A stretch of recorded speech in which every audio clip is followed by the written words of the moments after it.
오늘은 누가복음 22장 28절로 30절 말씀 가지고 하나님 말씀 나누려고 합니다. 우리 한 절씩 교독하고 시작하겠습니다.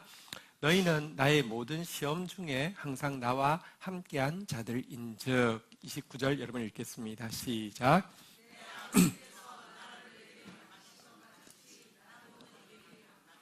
30절 같이 읽겠습니다. 시작. 너희로 내 나라에 있어 내 상에서 먹고 마시며 또는 보좌에 앉아 이스라엘 12지파를 다스리게 하려 하노라. 아멘. 읽은 본문 가지고요, 주와 함께 다스리리라는 제목으로 말씀 나누겠습니다. 여기 보시는 대로 하나님께서는, 예수님께서는 자기 나라를 아버지께로부터 받게 될 것인데 그 나라에 우리를 초청하여서요, 함께 먹고 마실 뿐만 아니라 우리를 보좌에 앉히셔서 함께 다스리게 하시겠다고 약속하셨습니다. 한번 이렇게 고백하겠습니다. 주와 함께 다스리게 될 것입니다. 우리 옆 사람에게도 축복하겠습니다. 주와 함께 다스리게 될 것입니다. 네, 이게 무슨 말씀인지 좀 나누도록 하겠습니다. 모든 인류가 앓고 있는 그 불치병이 있습니다. 뭘까요? 치질 아니고 무좀 아니고요. 네. 치사율이 100%입니다. 걸리면 무조건 죽습니다. 그리고 하루에도 대략 25만 명이 그것 때문에 죽어나갑니다. 인류에 있어서 가장 절박한 문제입니다. 무엇이냐고 하면요, 죄의 결과인 죽음입니다.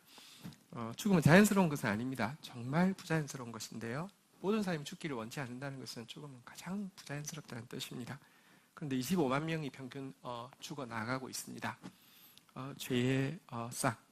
우리 얼마 전에 태국에서 이제 소년들이 갇힌 것 때문에 전 세계가 막 노력해가지고 건져냈습니다.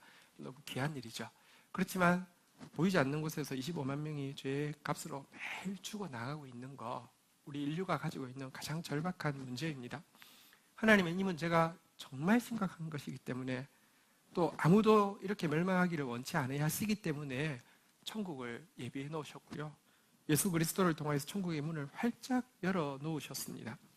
근데요, 문제는 지금도 심지어 기독교인들에게마저 천국은 가장 가리워져 있고 잘 모르는 것이 되어 있다는 것입니다.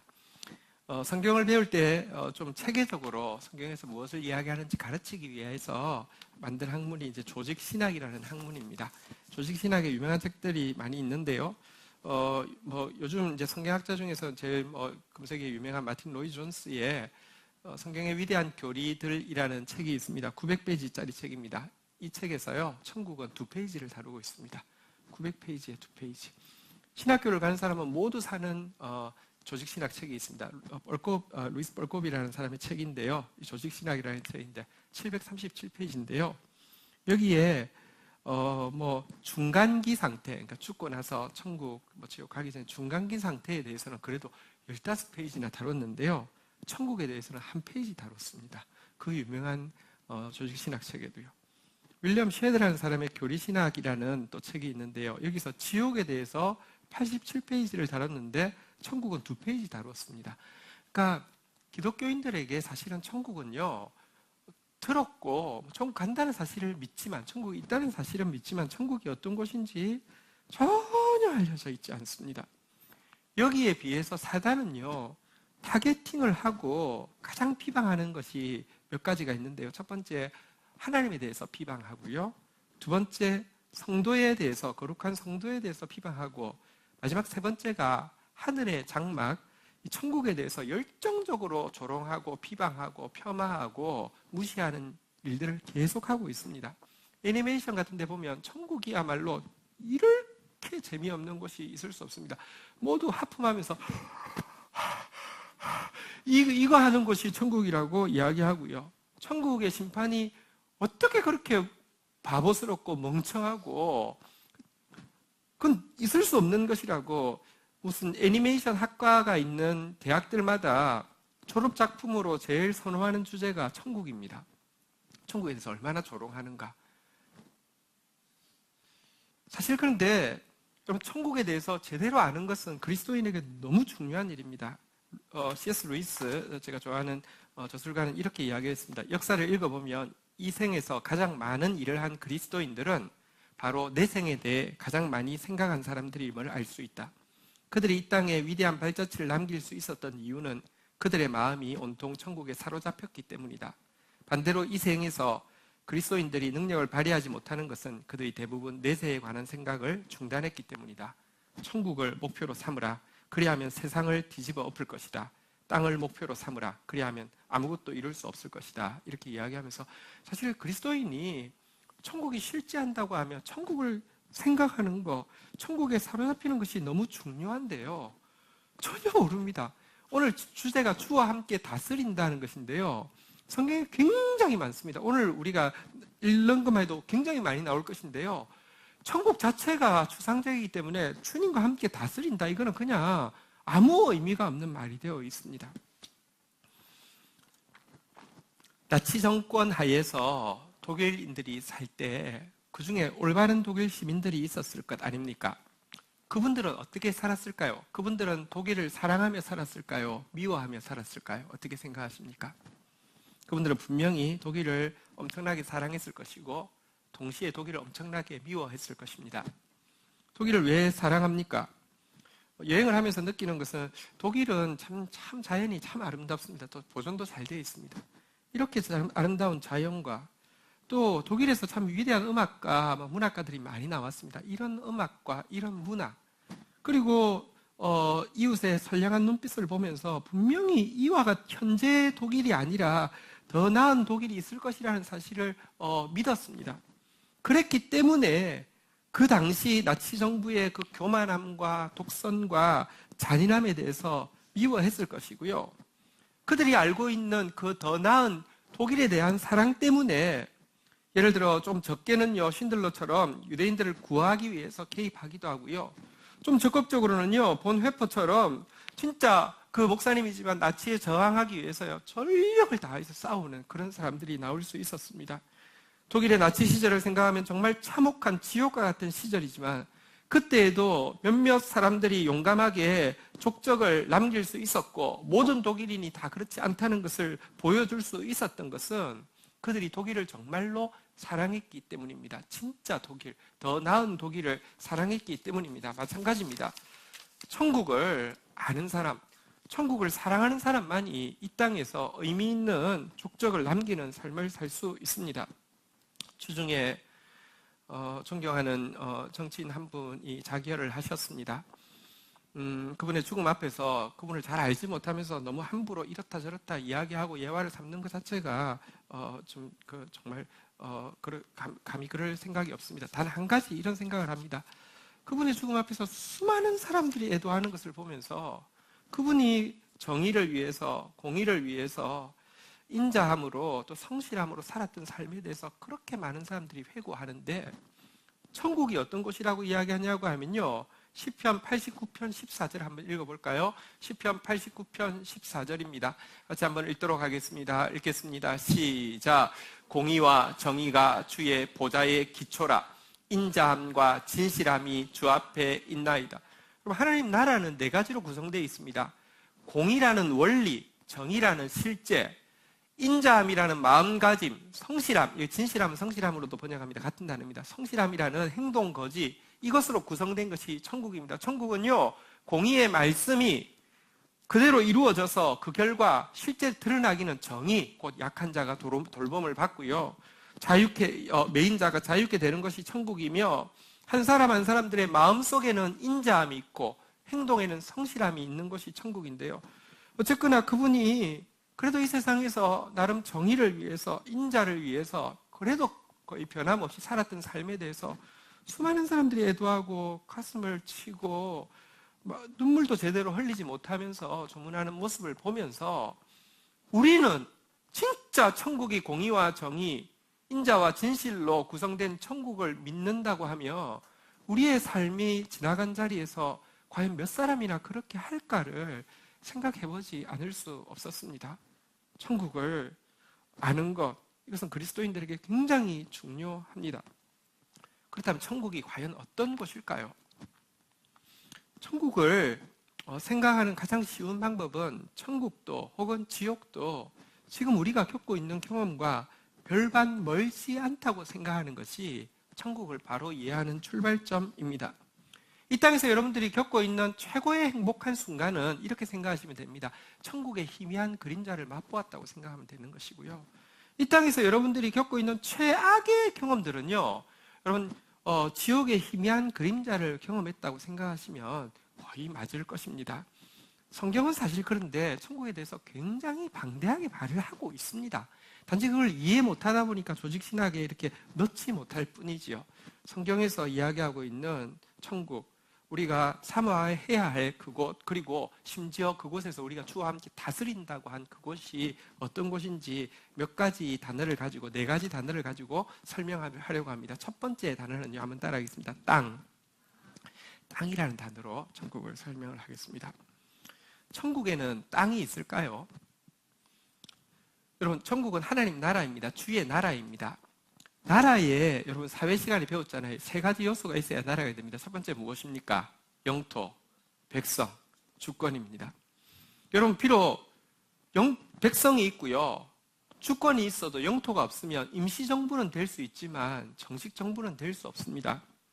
나라의 통치 행위의 기초 중의 기초는 땅인데요, 성경에 보면 구약 성경에 땅이라는 단어가 에레츠인데, 구약 성경의 명사 중에서 제일 많이 나오는 명사 4번째가 이 땅입니다. 2500개 이상 등장하는데요, 하나님이 아브라함을 부르시면서 제일 먼저 약속하신 것이 땅이었습니다. 예수님께서 팔복에서 주를 닮은 자에게, 온유한 자에게 땅을 기업으로 준다고 약속하셨습니다. 잠언서에 보면요, 신자의 삶과 지혜자의 삶과 악인의 삶과 어리석은 자의 삶에 대해서 이렇게 대조하고 있습니다. 정직한 자는 땅에 거하며 완전한 자는 땅에 남아 있으리라. 악인은 땅에서 끊어지고 괴울한 자는 땅에서 뽑히리라 라고 이야기하면서 땅에 대해서 계속 이야기하고 있습니다. 그런데 우리는요, 어느 순간부터 마지막 세상이 되면요, 이 땅이 전부 다 불타서 다 없어질 것이라고 자꾸 생각합니다. 아예 없어질 것이라고 생각을 합니다. 그렇게 생각하지 않았습니까? 실제 성경이 그렇게 가르치지 않습니다. 우리가 땅이 없어진다고, 하나님이 멸하신다고 생각하는 근거로 제시하는 성경 구절이 베드로후서 3장 10절인데요. 한번 읽어볼까요? 베드로후서 3장 10절 같이 읽겠습니다. 시작. 그러나 주의 날이 도둑같이 오리니 그날에는 하늘이 큰 소리로 떠나가고 물질이 뜨거운 불에 풀어지고 땅과 그 중에 있는 모든 일이 드러나리로다. 여기 보니까 하늘이 큰 소리로 떠나가고 물질이 뜨거운 불에 풀어지고 했는데요, 이것 보고 아마 불타서 다 없어진다고 이렇게 생각하는데요, 자세히 보시면요, 한번 따라하겠습니다. 모든 일이 드러나리로다. 이게 무슨 뜻이냐고 하면요, 여러분, 포항제철에 철 원석을 넣거나 금을 넣는다고 치면 그것은 불태워서 없애기 위함입니까? 완전히 순도를 높아서 온전하고 순수한 상태로 나오게 하기 위함입니까? 후자잖아요. 마찬가지입니다. 마지막 하나님의 심판의 과정은 불태워 없애기 위함이 아니라 온전하고 순수한 상태로 회복시키기 위함입니다. 없어진다는 개념은 성경에 없습니다. 우리가 근데 자꾸 하나님이 없앤다고 생각을 하십니다. 이렇게 생각하는 데는요, 하나님을 아주 히스테리 많은 이 예술가라고 생각하는 경향이 있습니다. 그런 거 있잖아요. 항아리 같은 거 다 만들어 놓고는요, 독이 만드는 장인이 다 만들어 놓고 다 깨는 거 있잖아요. 미술가 하다가 이런 거 있잖아요. 이런 것처럼 우리가 하나님이 뭘 하다가 실패해가지고 신경질 내면서 확 이렇게 찢어버리는 이런 하나님으로 생각하는 경향이 있습니다.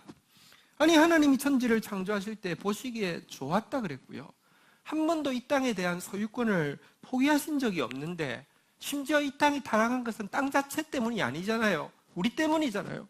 타락의 주범인 우리까지 고쳐서 회복시키겠다고 하셨는데, 타락의 피해자인 땅을 없애버려서 천국이 땅이 없는 둥둥둥둥둥 이런 곳이라고 생각하는 것은 전혀 근거가 없습니다. 한번 따라하겠습니다. 뜻이 하늘에서 이루어진 것 같이 땅에서도 이루어지이다. 주님께서 하시는 일을 구속이라고 하는데, 구속이란 이제 원래 계획을 다시 회복시키는 것인데요. 주님이 하시는 것은 이 땅을 새롭게 하는 것입니다. 정금처럼 나오게 하는 것이지 없애는 것이 아닙니다. 예수님께서 마태복음 19장 28절에도 보면 주와 함께 다스릴 거라고 약속을 하시는데요. 여기 한번 볼까요? 같이 읽겠습니다. 시작. 예수께서 이르시되 내가 진실로 너희에게 이르노니 세상이 새롭게 되어 인자가 자기 영광의 보좌를 앉을 때 나를 따르는 너희도 12보좌에 앉아 이스라엘 12지파를 심판하리라. 우리가 주와 함께 다스린다고 약속하는 구절이 진짜 많습니다.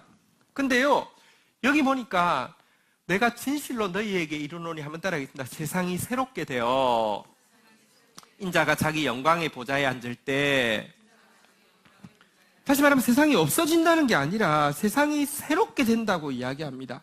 다시 원래의 계획을 회복하는 상태, 이 땅이 구속되게 될 때에 내가 보좌에 앉을 것이고, 뿐만 아니라 너희들도 12보좌에 앉아서 나와 함께 다스리게 하겠다, 이렇게 이야기하고 있습니다. 성경의 첫 2장은 천지 창조의 내용이죠.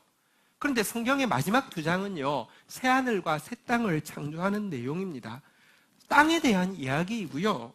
그리고 그 천국은 어떤 곳이 될 것이냐, 처음에 나왔던 모습이 끝에 완전히 회복될 모습과 다르지 않다고 성경이 이야기합니다. 이사야서 51장 3절에 보면요, 이사야서 51장 3절에 제가 읽어드릴게요. 대저나 여호와가 시온을 위로하되 그 모든 황폐한 곳을 위로하여 그 광야로 에덴 같고 그 사막으로 여호와의 동산 같게 하였나니 그 가운데 기뻐함과 즐거움과 감사함과 창화하는 소리가 있으리라.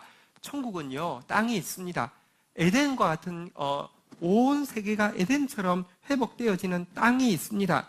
물론 첫 에덴 동산은 타락할 가능성이 있었고 망가질 가능성이 있었지만 그럴 가능성이 없는 땅이 회복되어진다는 것이 천국에 대한 가르침입니다. 일단 천국 땅이 있습니다. 둥둥 떠나 아무것도 없는 상태가 아닙니다.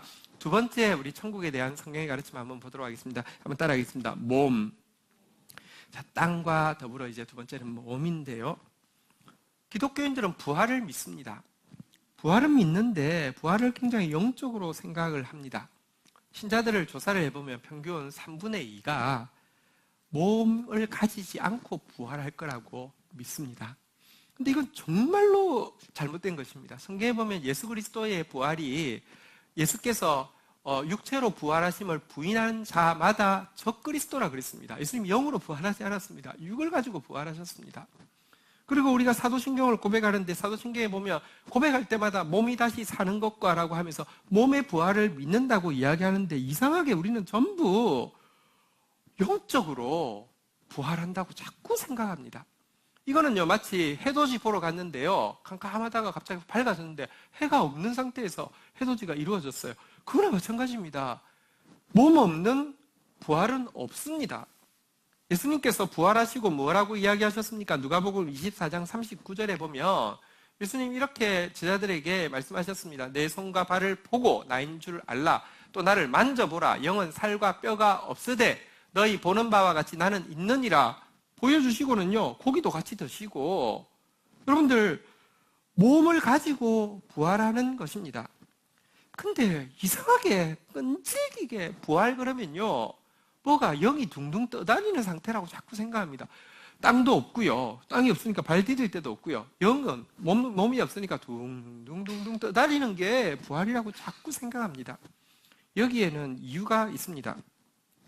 서구 사회 쪽에서 기독교가 어쨌든 출발을 했는데요, 서구 사회의 철학적인 관점은 두 가지가 지배합니다. 하나는 이제 헬레니즘이라고 해서 그리스의 사상이고요, 하나는 헤브라이즘이라고 해서 유대인들의 사상인데요, 유대인 사상에는 육과 영이 분리된다는 개념 자체가 없습니다. 사실 어디 우리 몸을 육과 영을 어떻게 분리시킵니까? 이게 정상적이죠.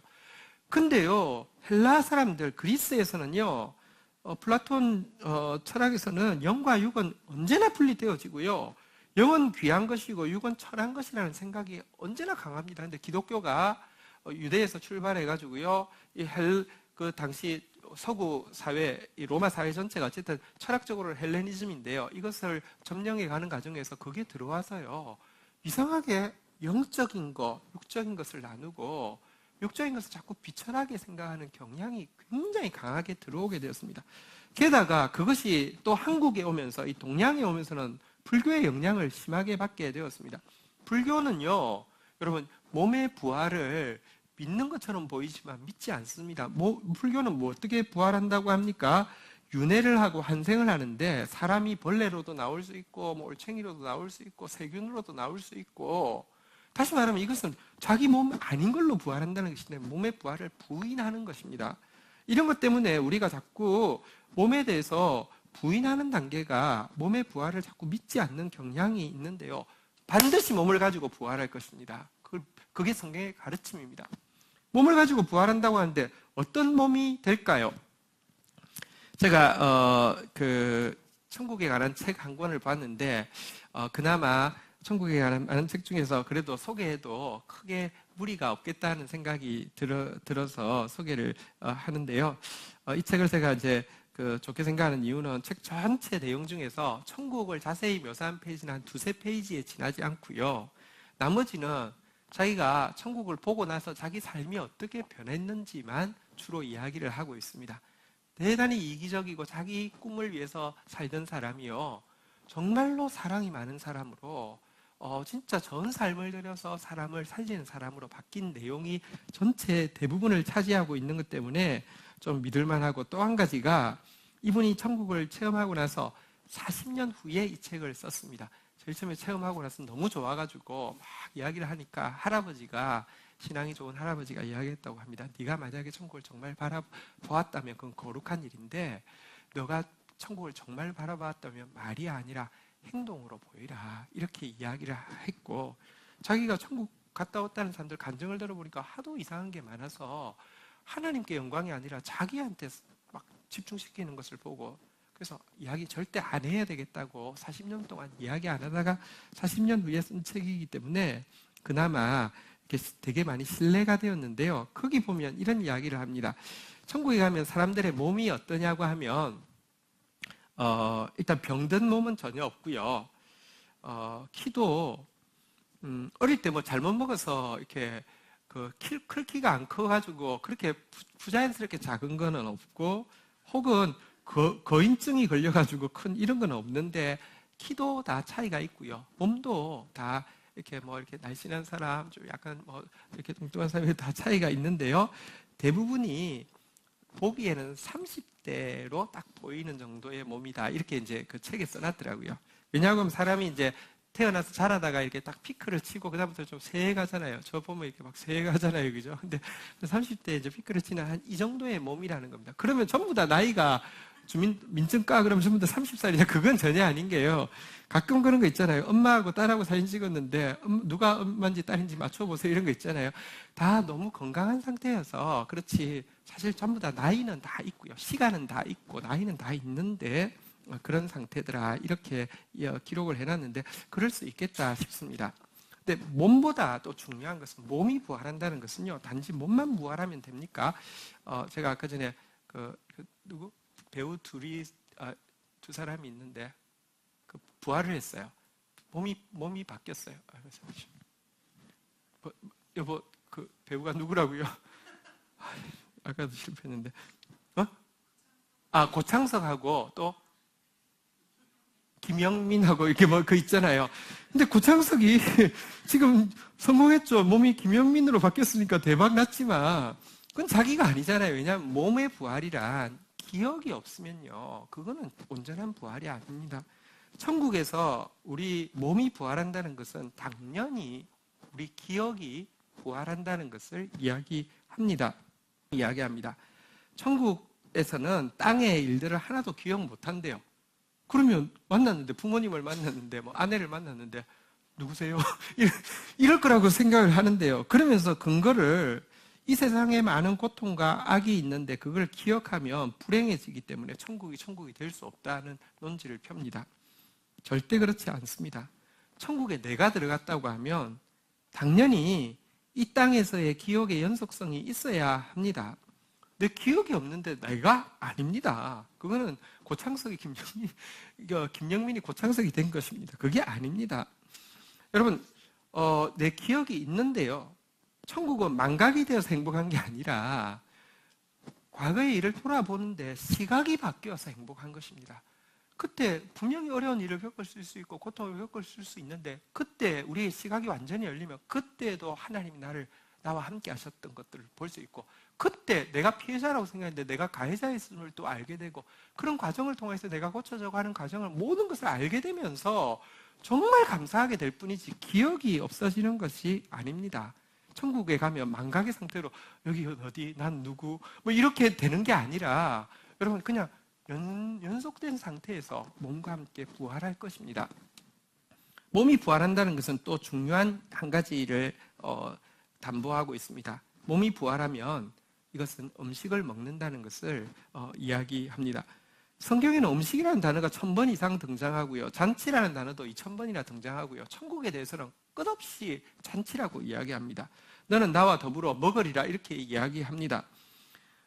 우리 오늘 본문 한번 볼까요? 30절 한번 보면요. 오늘 우리 읽었던 본문 보도록 하겠습니다. 같이 읽겠습니다. 시작. 너희로 내 나라에 있어 내 상에서 먹고 마시며 또는 보좌에 앉아 이스라엘 12지파를 다스리게 하려 하노라. 먹고 마시는 것이 천국입니다. 만군의 여호와께서 이 산에서 만민을 위하여 기름진 것과 오래 저장하였던 포도주로 연회를 베풀리니 곧 골수가 가득한 기름진 것과 오래 저장하였던 맑은 포도주로 하실 것이라. 천국 몸이 부활할 것이고요. 기억이 있을 것이고요. 정말 아름다운 음식과 함께 하는 곳이 천국입니다. 세 번째, 성경에서 이야기하는 천국에 대해서 우리가 성경이 이야기하는 천국을 이해하기 위해서요. 한번 따라하겠습니다. 일입니다. 천국에는 일이 있을까요? 예, 당연히 일이 있습니다. 세상은 자꾸 조롱합니다. 천국 가면 하품하면서 하프 킨다고요. 지루해서 죽는 곳이 천국이라고 이야기합니다. 전혀 그렇지 않습니다. 여러분, 에덴 동산을 만드시고 하나님께서 아담과 하와에게 일을 주셨습니다. 그러나 타락한 이후에 가장 크게 손상된 것이 일입니다.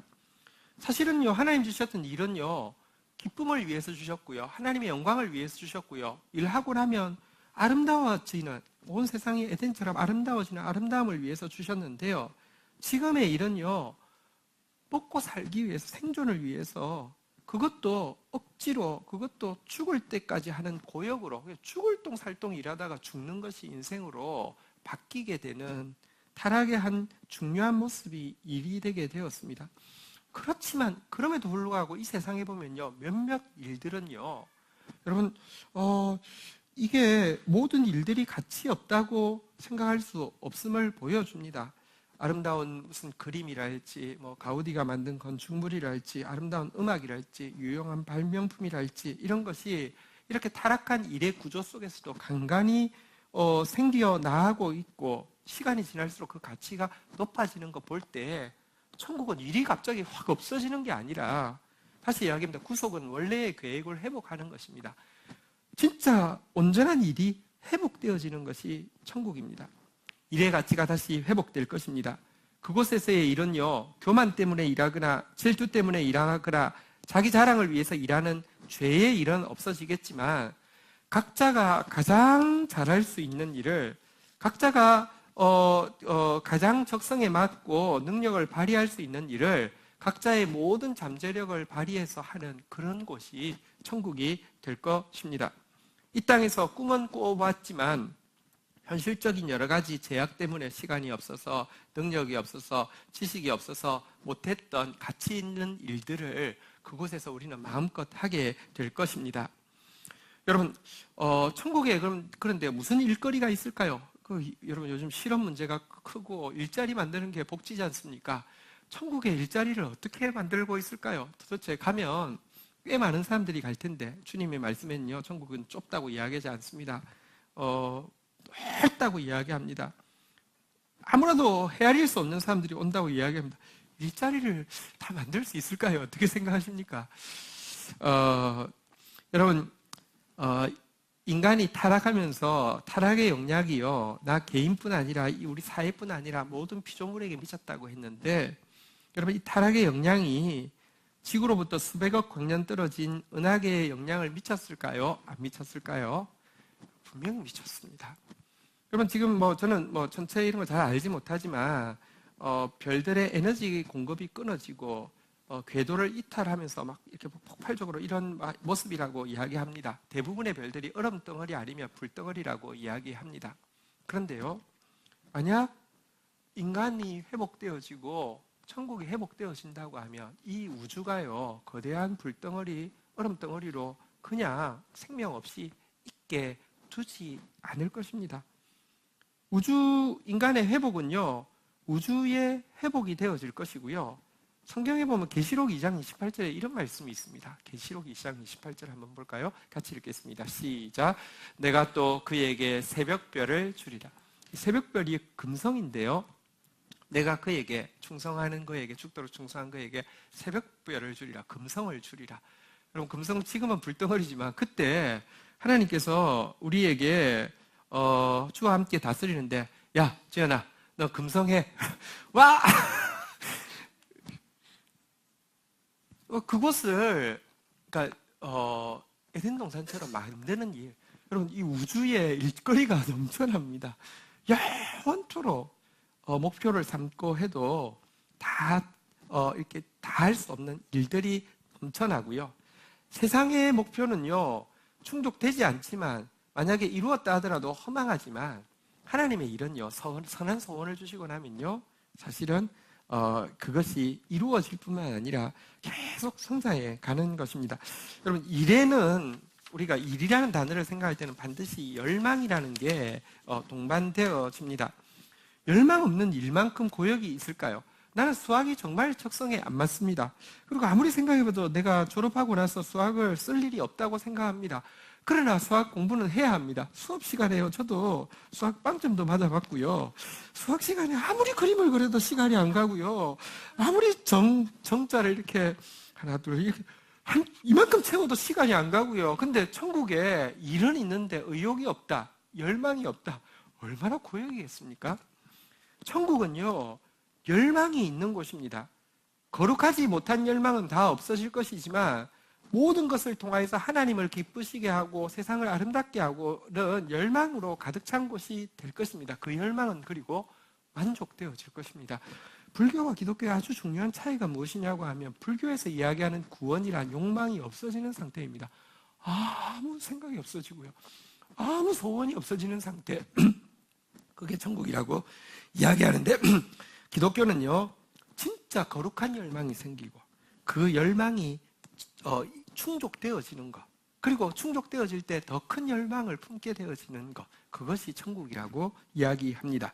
천국에서 우리의 행함과 우리의 원함은, 우리의 열망과 우리의 일은 똑같아질 것이고요, 우리의 의무와 우리의 행복의 차이가 없어지는 곳이 천국이 될 것입니다. 일이라는 단어를 보았는데요, 한 단어 더 보겠습니다. 한번 따라하겠습니다. 쉼. 천국은 일하는 천국입니다. 그러나 동시에 천국에는 쉼이 있을 것입니다. 하나님께서 이 세상을 창조하시고 첫날 주신 것이 쉼입니다. 이것은요, 인간을 만약에 노동력으로 일하게 하기 위해서 만들었다고 하면, 신제품 배터리가 나왔으면 로봇에 딱 끼우면 완전 이렇게 할 텐데요, 그거를요, 일할 목적이 쉼이 일보다 더 중요하다는 것입니다. 다시 말하면 일하는 천국입니다. 그러나 쉼이 있습니다. 천국에서의 쉼은 어떤 것일까요? 다시 이야기합니다. 이걸까요? 사람에 따라 하프 켜고 있는 모습이 아름답기도 하지만 누구나 절대로 안 어울리는 사람이 있습니다. 걱정하지 마십시오. 하프가 못 켜도 됩니다. 천국에서의 여가는 어떤 것일까요? 천국에서의 여가의 핵심은요, 교제가 될 것입니다. 바울은 이렇게 이야기합니다. 데살로니가전서 2장 19절 한번 보도록 하겠습니다. 데살로니가전서 2장 19절 같이 읽겠습니다. 시작. 우리의 소망이나 기쁨이나 자랑의 면류관이 무엇이냐? 그가 강림하실 때 우리 주 예수 앞에 너희가, 바울이 이렇게 이야기하는 겁니다. 주님이 강림하실 때, 다시면 천국 될 때 내 최고의 소망, 최고의 기쁨, 최고의 자랑이 누군지 아냐? 너야. 이렇게 이야기하는 것입니다. 이거 생각할 때 여러분 우리는 진짜 이 땅에서 성도들을 소중하게 여겨야 합니다. 성도들과의 교제에 가치를 두어야 합니다. 아까 천국에 음식이 있을 것이라고 이야기했고 잔치가 있을 것이라고 이야기했기 때문에 이 세상을 살아갈 때 여러분들 가능하면 많이 식사 대접하십시오.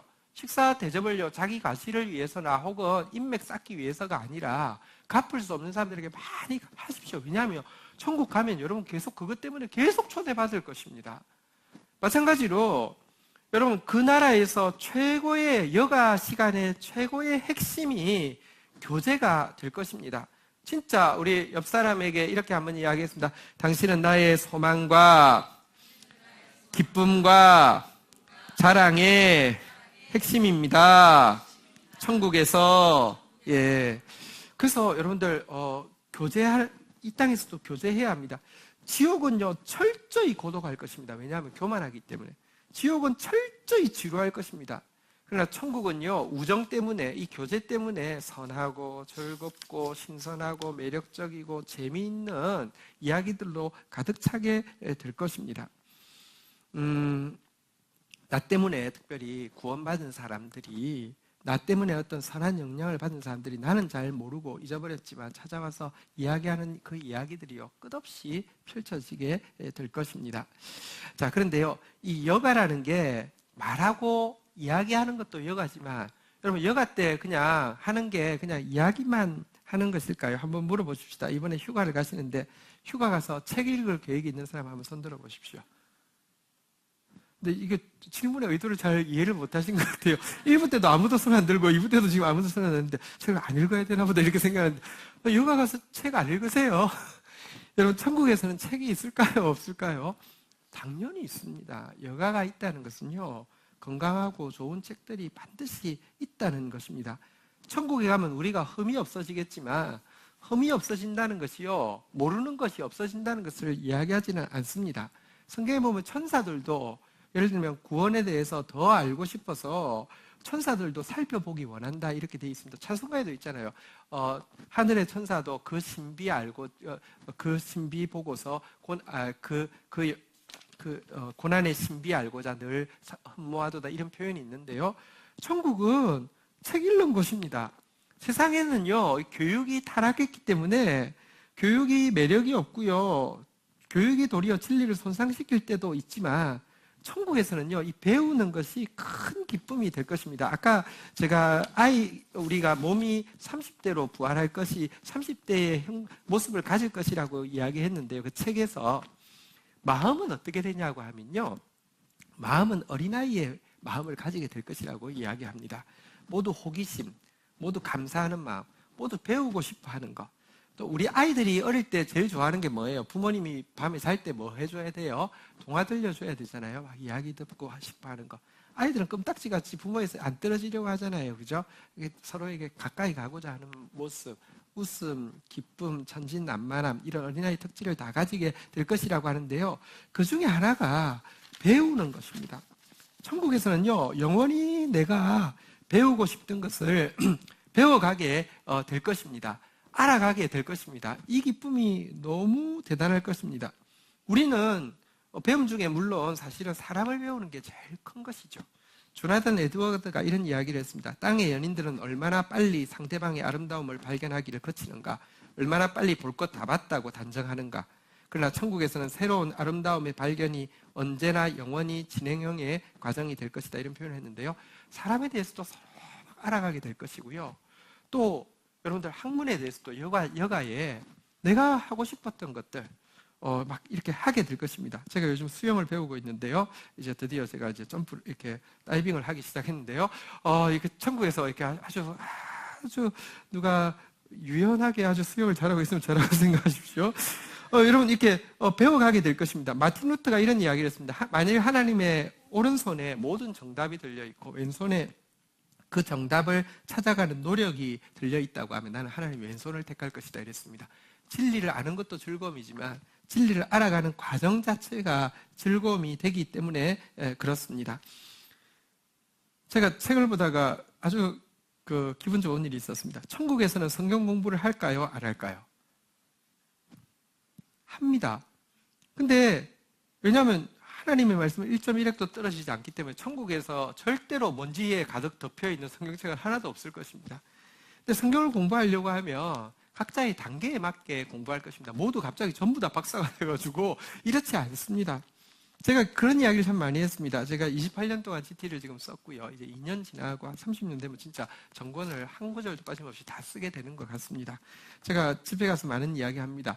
제가 GT 쓰지만 천국 가서 어디에 필요하겠어요? 거기는 내가 요한복음에 대해서 썼는데 요한 사도도 계시고 한데 굳이 필요하겠습니까? 그렇게 이야기합니다. 그래서 그렇게 생각하고 그 마음으로 사실 나 키우려고 하나님 주신 숙제라고 생각하고 내 즐거워라고 주신 일이라고 생각하고 정말 감사하는 마음으로 하고 있습니다. 그런데 생각해 보니까 여러분 내가 정말 그런 빚진 마음으로 그리고 최선을 다해서 내 온 영혼을 다해서 쏟아부어서 쓴다고 하면 천국에서 성경을 잘 아시지 못하는 분들이 성경을 제대로 배우려고 하면 GT가 제일 좋다고 이야기해가지고 많은 사람이 GT 볼 수 있습니다. 그럴 수 있다는 게 생각이 들어서 엄청 좋았습니다. 어쨌든 이 공부도 하게 될 것이고요. 또 여러분 이 그 여가 생활의 핵심 중에 하나가 여러분 천국에는 애완동물이 있을까요? 없을까요? 여러분 이 여가에서 이 애완동물은 대단히 중요하다고 생각합니다. 인류가 세 번의 조상이 있다고 볼 수 있습니다. 아담이 첫 번째 조상이었고요. 두 번째 조상이 이제 노아라고 할 수 있고요. 세 번째 진짜 이제 인류의 참 조상은 예수님이라고 할 수 있는데 세 분 다와 이 동물들이 관련이 있는 거 아시죠?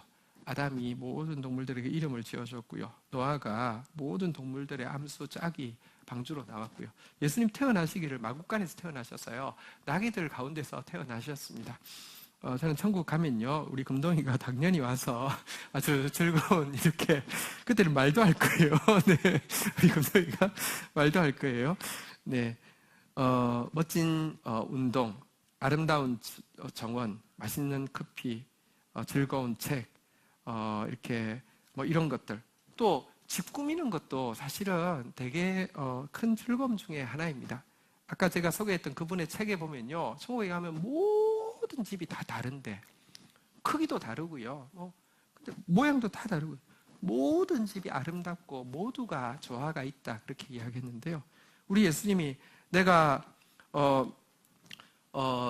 내가 처소를 예비하러 가노니 그랬는데 우리 예수님 직업이 뭐예요? 목수시잖아요. 그러니까 사실은 제대로 예비를 하고 계시고요. 그러니까 어쨌든 천국은 이와 같은 이렇게 이 쉼이 있는 곳이 될 것입니다. 네 가지로 천국에 대해서 한번 이야기를 들었는데요. 한번 기억하시겠습니까? 한번 따라하겠습니다. 땅, 몸, 일, 쉼. 조금 이렇게 천국에 대해서 이렇게 느낌이 오십니까? 천국에 대해서 사단이 심어준 대단히 중요한 오해가 있어서 이것에 대해서 간단하게 말씀드리고 이제 마무리하려고 하는데, 천국 되면 사람들이 다 똑같지 않을까? 왜냐하면 죄는 안 짓죠. 전부 다 하나님 예배하고 착하죠. 그러니까 다 똑같지 않을까? 이렇게 생각을 하는데요. 전혀 그렇지 않습니다. 생각해 보십시오. 죄를 지으면요, 사람이 똑같아집니다. 죄 지은 사람 눈빛을 한번 보십시오. 똑같습니다. 죄 짓는 사람 표정을 한번 보십시오. 똑같습니다. 죄 짓는 사람 말투는요, 진짜 공장에서 찍어낸 것처럼 똑같습니다.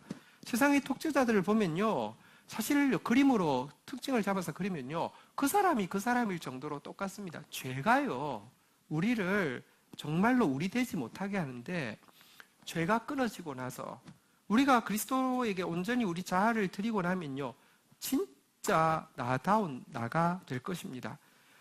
이 세상을 살았던, 그래도 성스럽게 살았던 사람들 얼마나 독특하고 자연스럽고 영광스럽습니까? 가장 나다운 내가 되는 것은 여러분, 죄가 없어져야지 되는 것이지, 죄가 있어야 나다운 내가 되는 게 아닙니다. 자꾸 생각합니다. 우리는 죄가 있는 세상에서 살기 때문에 죄 지을 자유가 없는 이 천국은 더 이상 죄 지을 자유가 없는데요. 그러면 자유의지가 없는 것이기 때문에 로봇가 되는 거 아니냐, 자꾸 이렇게 생각합니다. 전혀 그렇지 않습니다. 내가 자유의지가 있다고 해서 내가 꽃이 되고 싶다고 꽃이 됩니까? 토끼가 되고 싶다고 해서 토끼가 됩니까? 그건 안 되잖아요. 그러면 내 자유의지가 없는 것입니까? 아닙니다. 다이아몬드가 똥이 되고 싶어요. 똥이 될 수 없어요. 그러면 자유의지가 없는 것입니까? 그게 아닙니다. 여러분들, 죄를 짓는 순간 자유가 구속당하고요. 매이게 되지만 죄에서 자유로울 때 인간은 정말 자유롭게 선택할 수 있는 상태가 됩니다. 똑같지 않습니다. 정말 다르고요. 다를 뿐 아니라 천국은요, 평등한 세계가 아니라 공평한 세계가 될 것입니다. 천국이 다 똑같지 않습니다. 모두 행복하지만 모두에게 공평하지 평등하지 않습니다. 평등이란 똑같이 주는 것이고요. 공평이란 딱 맞게 주는 것을 이야기합니다. 만약에 모두 평등하다고 하면 내가 우러러 볼 사람도 없고 내게 멘토도 없고 나의 역할 모델도 없다고 하면 절대 행복하지 않을 것입니다. 성경에 보면 열문화 비유가 있습니다. 달란트 비유하고는 좀 다릅니다. 달란트 비유는 하나님께서요, 각자의 중심을 보시고 평가하신다는 것입니다. 그래서 하나님은 우리를 모두 정말로 동일하게 사랑하십니다. 그렇지만 열문화의 비유에 보면요, 한 문화를 맡겼는데 어떤 사람은 10문화를 남겼고 어떤 사람은 한 문화를 맡겼는데 5문화를 남겼고 어떤 사람은 한 문화를 맡겼는데 하나 그대로 가져온 사람이 있습니다.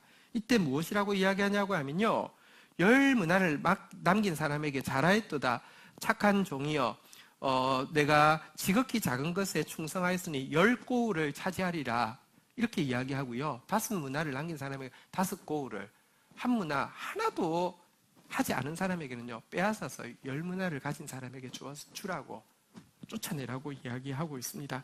하나님께서 이 땅에서 우리가 어떻게 살았는지를 가지고 공평하게 갚아주실 것이라고 성경은 이야기하고 있습니다. 말씀을 정리하도록 하겠습니다. 오늘 천국에 대해서 살펴보았고요. 그리고 그 천국은 우리가 단지 소극적으로 참여하는 것이 아니라 적극적으로 주와 함께 다스리는 곳이라고 말씀드렸습니다. 그러할진데 어떻게 살아야 할까요? 누가복음 1장 4절, 베드로후서 1장 4절 한번 보도록 하겠습니다. 베드로후서 1장 4절입니다. 같이 읽겠습니다. 시작.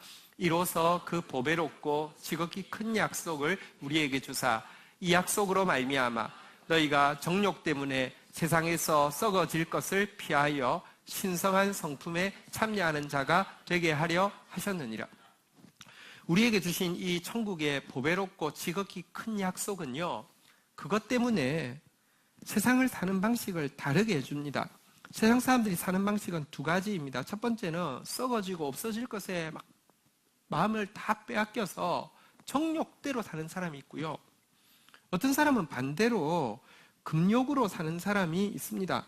이 사람은 모든 것에서 기쁨을 느끼지 못하고 그냥 정말 재미없는 돌덩어리 같이 딱딱한 모습으로 살아갑니다. 그리고 그것이 마치 신앙생활을 잘하는 것처럼 이야기합니다. 그런 사람들이 모여있는 천국은 저 안 갈래요. 그거 어떻게 삽니까? 영원히. 성경이 이야기하는 것은요, 우리로 하여금 정욕대로 살라고 이야기하지도 않고요, 우리로 하여금 금욕으로 살라고 이야기하지 않고요, 진짜 예수님이 사셨던 삶을 살게 하는 것입니다. 믿음의 주요 또 온전케 하시는 예수를 바라보라. 그는 그 앞에 있는 기쁨을 위하여 십자가를 참으사 부끄러움을 개의치 아니하시더니 하나님 보좌 우편에 앉으셨느니라. 참는 것. 이제 줄인 자는 복이 있나니 배부름을 얻을 것이요, 이제 우는 자는 복이 있나니 웃을 것이며. 이 땅에서요, 내가 썩어질 이 정욕대로 살지 않고요, 좀 더 섬기고 좀 더 베풀고 좀 더 사랑하고 좀 더 지티하고 좀 더 축복하고 살다가 하나님 앞에 섰을 때 진짜 10문화를 남겨서 10고를 받는 주와 함께 다스리는 사람 되어지는 것, 이것이 신자의 소명입니다. 말씀을 정리합니다. 한 분의 되게 안타까운 죽음 앞에서 사람들이 그래도요, 아무 생각 없는 것처럼 보이지만 얼마나 정의의 가치에 대해서, 사랑의 가치에 대해서, 성실함의 가치에 대해서 크게 생각하는지 우리 크게 느껴야 합니다. 그것을 제대로 보여줄 수 있는 사람으로서 우리를 부르셨을진데, 그리고 그런 사람이 다스린다고 하면, 그런 한 분이 좋은 리더가 있을 때 그나마 행복했다고 이야기하는데, 그런 사람이 다스리는 세상은 얼마나 행복할까요? 그것을 준비하는 것이 우리의 인생일진데, 우리 더 주와 함께 다스릴 사람답게 이 땅에서 준비하는 신성한 성품에 참여하는 저와 여러분들 되기를 주의 이름으로 축복합니다. 자리에서 일어서시겠습니다. 우리 같이 함께 주와 함께 다스리게 될 그날을 바라보면서 같이 찬양하며 나가도록 하겠습니다. 예수 하나님의 공의 같이 고백하겠습니다.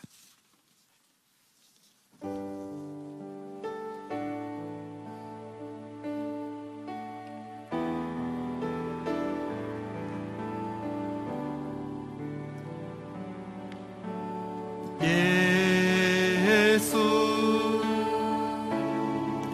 하나님의 공의 주 독생자 그의 나라 임하시네.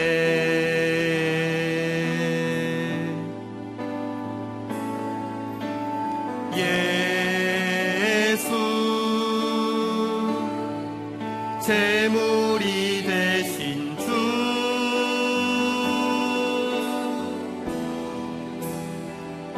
영광 중에 그의 나라 임하시네.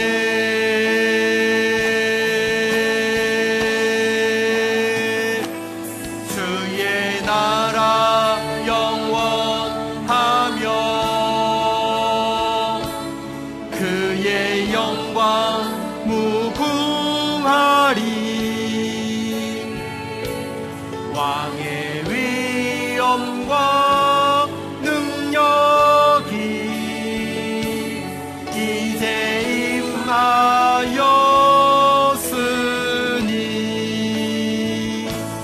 주의 주권과 주의 통치와 주의 나라 힘과 권세 임하네.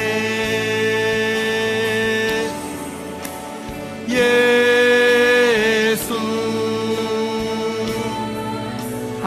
하나님의 공의 예수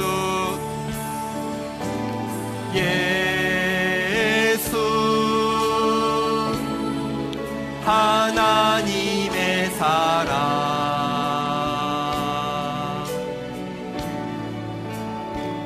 주 은혜와 말씀으로 나타났네.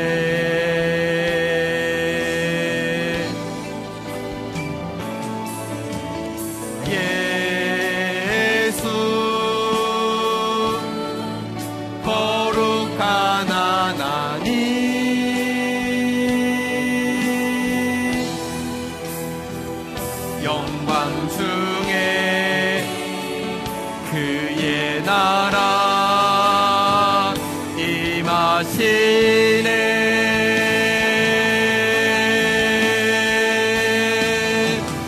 주의 나라 영원하며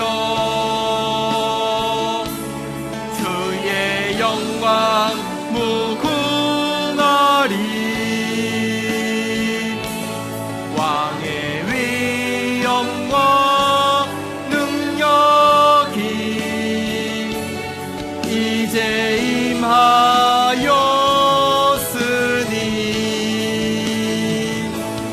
주의 주권과 주의 통치와 주의 나라 힘과 권세 임하네.